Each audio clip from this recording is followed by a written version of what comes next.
Hello ladies and gentlemen, this is Rise of the Phoenix, and this video will be a short, or hopefully short, question and answer session. I asked people to submit questions for this video on my Discord server and on the comment section of one of my other videos. I believe it was the Season 2 Evil Faction PvP meta overview.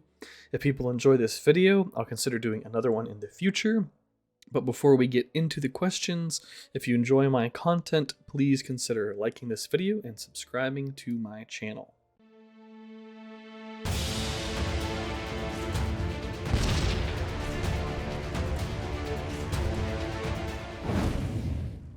Welcome back, everyone. Let's find something hopefully somewhat entertaining to watch while I do the questions and answers.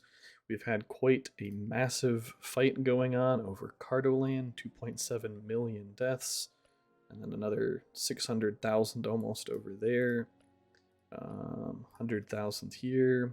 So I have to find which spot is there fighting. I think there should be some near the keep itself. Over in this area, perhaps.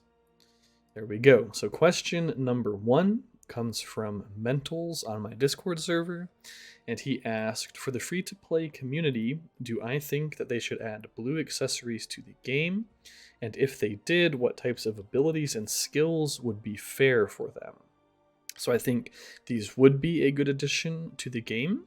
I think it would be cool if they kind of redesigned blue gear so that any particular item focuses on improving the stats of a specific race of units. For example, you could have an entire set of blue items that adds stats just for orc units. And then you could have blue accessories that I could heal only orcs or boost only orc damage or evil man damage, whatever specific race of unit it is. Design the ability to be similar to purple and gold things as far as like healing goes, cleansing, things like that, except have it only affect the one race of units. The actual numbers would still have to be slightly lower than gold or purple gear. So let's see, what do I have? So second wind, 11.6%.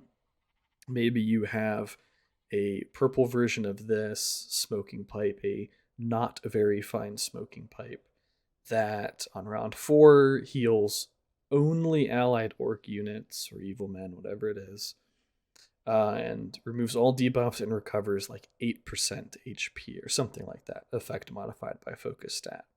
So the downside of the blue items would be that it only applies to one particular type of unit, and it's still a little bit worse anyways. But this, I think, would give free-to-play players a way to build particular gear sets for whatever units they want to focus on, and have those units still be somewhat competitive compared to a low-paying player. I mean, obviously, a free-to-play player can never compete with whales. That's just how this game works. But the downside would be they're not as flexible. So if you look at something like this sword, it increases the attack of all melee units. Perhaps the orc scimitar could be redesigned to also have army attack down here that only applies to orcs. This one caps out at, I believe +3 attack. If we go to strengthen it, we'll see, yep, +3. Whereas this, new orc scimitar could be like +2 attack, something like that. But I do think it would be nice for the free-to-play community, especially as the seasons progress. You're going to have a bunch of people who put in a little bit of money here, a little bit of money there, and eventually over time that's going to add up to the point where a free-to-play player might not really be able to keep up anymore over time. Let me go ahead and move my guy up here for my homies. All right, question 2 comes from Sebs. I believe that's how you pronounce his name. Also on my Discord server. Did I go to school? And if so, what subject did I like the most? Did I end up deepening myself? I think he means like pursuing a career in that subject, or choose to work in something completely different. So I started off as a chemistry major because I wanted to be a professor. But when I found out that as a professor at a research university, about 40% of my workload would be lab work, and I absolutely hated lab work. I ended up switching to major in history because I loved history. I graduated with a major in history and a minor in chemistry, but I ended up going into information technology, believe it or not. I was always pretty good with computers, and I had worked with this guy during high school and college at one of my part time jobs who was the manager of a help desk. He knew I had just graduated and figured I was looking for a job. So he said, "Hey man, you should apply. I know you're good with computers. You'd be a great fit for this job." One thing led to another. I worked at a couple of help desks. And during that time, I picked up cybersecurity certifications, most notably the SANS GNFA, which is the GIAC Certified Network Forensic Analyst.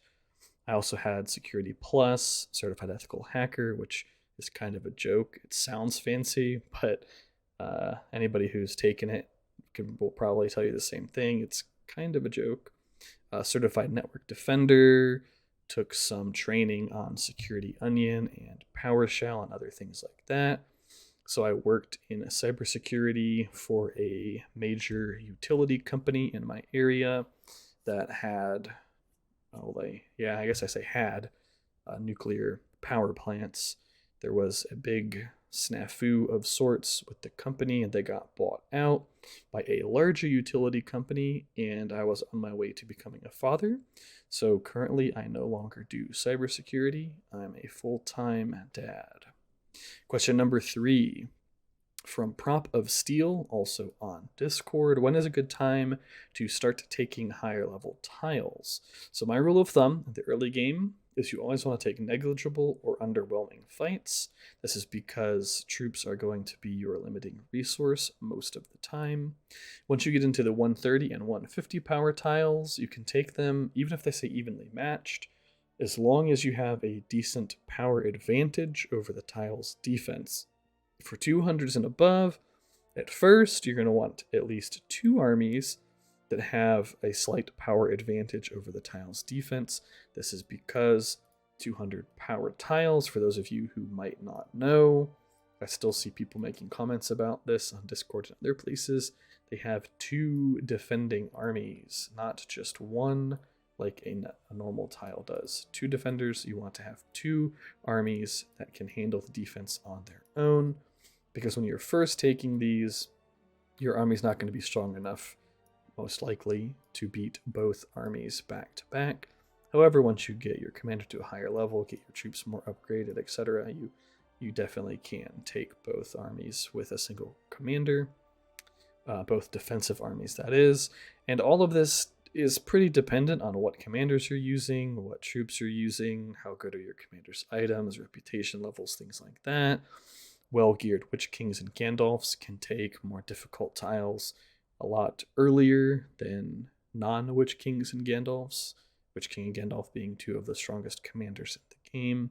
So if you have really nice gear, really good respect levels, and very powerful commanders, you can relax those rules of thumb at least somewhat. All right, question number 4 comes from Derek Sutton on YouTube. It says, what other games do I enjoy playing besides Rise to War, and what would my last meal on Earth be? So this is kind of question 4 and 5. We'll just say 4A and 4B. So before I was a dad, I was super into MMO and also RTS games. I played Company of Heroes 2 very competitively. I competed in tournaments for that game, and I was decent at Age of Empires 2. Nothing fancy. That's a very difficult game. The Age of Empires 2 pros are just ridiculous. Man, they are crazy. They are so freaking good. Anyway, I've played nearly every RTS game out there, at least a little bit. I've also played a lot of different MMOs. My favorites were Darkfall Online, EVE Online, and Black Desert Online. Definitely tended to prefer the sandbox type PvP oriented games instead of the theme park games. But I played plenty of WoW in my life, EverQuest 2, Guild Wars 2, all those things. I've also always enjoyed turn-based strategy games like the Civilization series and paradox games like Europa Universalis 4, which is kind of a turn-based strategy game. I played in a number of EU4 multiplayer player versus player lobbies.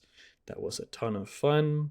Unfortunately, they tend to require committing to like 4-hour sessions. And as a dad, that's not really feasible to just sit down for 4 hours and completely ignore my daughter.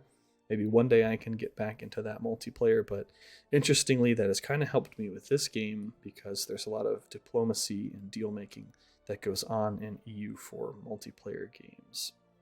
And my wife and I have, we really like playing Left 4 Dead style games together. She is a huge fan of killing zombies in games. So we've played through Left 4 Dead 2 a lot, World War Z, Vermintide 2, games like that. Recently, the only other game that I've been playing besides this one is Warhammer 2 Total War, because I don't have that much free time between taking care of my daughter, running a warband in this game, and also creating videos. And my last meal on Earth would be the best steak I could possibly find and a completely fully loaded baked potato. I'm a huge sucker for steak and potatoes. All right, the final question for this one. Question number 5 from Moon Jaguar on YouTube.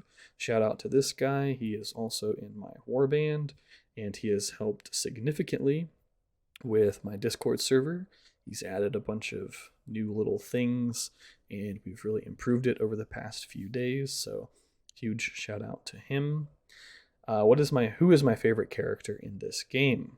I would have to say if Ungoliant is ever added, she would be my favorite character because I think she's one of the most interesting characters in the lore, even though there's not that much known about her. That's kind of one of the things that makes her interesting, because there isn't a whole lot that's known about her.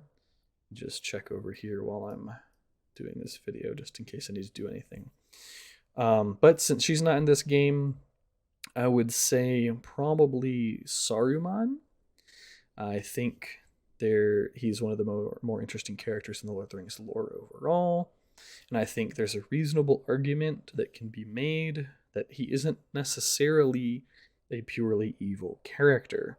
I think you could argue that Saruman wasn't necessarily trying to ally himself with Sauron, but instead he was trying to deceive Sauron so that Saruman could get the ring for himself and ultimately defeat Sauron. So I think from Saruman's perspective, it's really kind of hard going back and forth between these two names. I think from Saruman's perspective, he sort of viewed it as the ends justify the means, kind of a Sauron has to be stopped at all costs by any means necessary. So I'm going to get the ring for myself and use it against him, which Gandalf in particular and others were opposed to because they understood the corrupting power of the ring. And, we could discuss whether or not Saruman would have been successful, or whether or not he would have maybe defeated Sauron and then just became the new Dark Lord himself. But I think there's a very cool and interesting debate that can be made about Saruman and his true intentions. All right, that's it for this video. I hope you enjoyed it and learned something interesting about me. Let me know if you think that I should do another question and answer video in the future. Rise of the Phoenix, over and out.